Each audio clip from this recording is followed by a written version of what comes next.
Welcome back to Prasu kitchen. ఇవాళ నేను పచ్చి కొబ్బరి చట్నీని ఎలా తయారు చేయాలో చూపిస్తాను. ముందుగా మనము చింతపండును నానబెట్టుకోవాలి.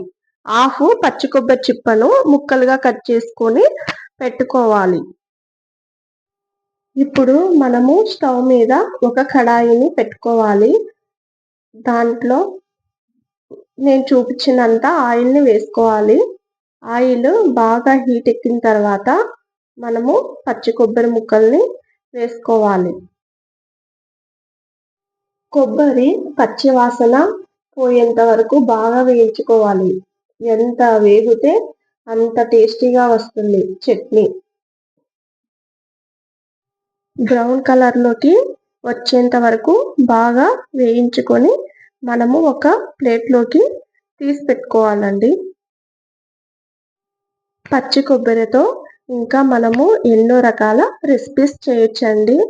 మీరు కామెంట్ చేస్తే ఇంకా కొన్ని రెసిపీస్ మన ఛానల్లో పోస్ట్ చేస్తాను. మరి వెంటనే కామెంట్ చేసేయండి మీకు ఈ రెసిపీ నచ్చినట్లయితే. ఇప్పుడు మనము పచ్చిమిర్చి, ఆనియన్ అండ్ 3 టమోటాస్ని తీసుకోవాలండి. మనము ముందుగా వేయించి పెట్టుకున్న అదే కడాయిలో ఆయిల్ ఎక్కువ వేయనవసరం లేదండి. అదే ఆయిల్లోనే మనము పచ్చిమిర్చి, ఆనియన్స్ని వేసుకొని బాగా దూరగా వేయించుకోవాలండి. పచ్చిమిర్చి, ఆనియన్స్ 2 మినిట్స్ బాగా మగ్గాలి.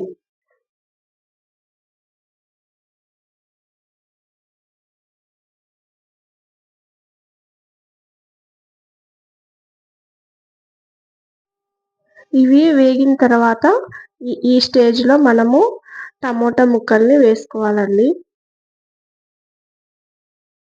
టమోటా ముక్కలు బాగా మెత్తబడాలి. ఈ రెసిపీని నేను మా అత్త దగ్గర నేర్చుకున్నానండి. ఈ రెసిపీని మీరు ఖచ్చితంగా ఇంట్లో ట్రై చేయాలండి. ఈ రెసిపీ చేసుకున్నట్లయితే ఖచ్చితంగా మీరు నాకు కామెంట్ చేయండి. చాలా చాలా టేస్టీగా ఉంటుంది.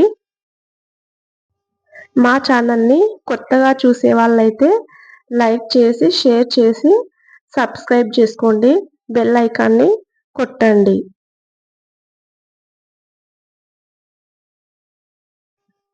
మనము ఇంకా ఈ స్టేజ్లో గ్యాస్ని ఆఫ్ చేసుకుంటే సరిపోతుందండి.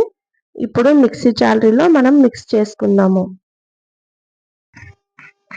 మనము ఇప్పుడు మిక్సీ జార్లో కొబ్బరి ముక్కల్ని వేసుకొని టేస్టీకి తగ్గట్టు 1 స్పూను సాల్ట్ని వేసుకోవాలి.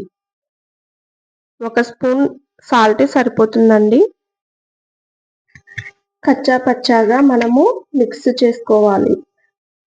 ఇప్పుడు మనము ముందుగా వేయించి పెట్టుకున్న టమోటా, ఆనియన్, పచ్చిమిర్చిని వేసుకోవాలి. అలాగే నానబెట్టుకున్న చింతపండును కూడా వేసుకోవాలి. బరకగా గ్రైండ్ చేసుకుంటే సరిపోతుందండి. ఇప్పుడు మనము సర్వింగ్ బౌల్లోకి సర్వ్ చేసుకుంటే సరిపోతుంది. ఈ రెసిపీ నచ్చినట్లయితే లైక్ చేయండి.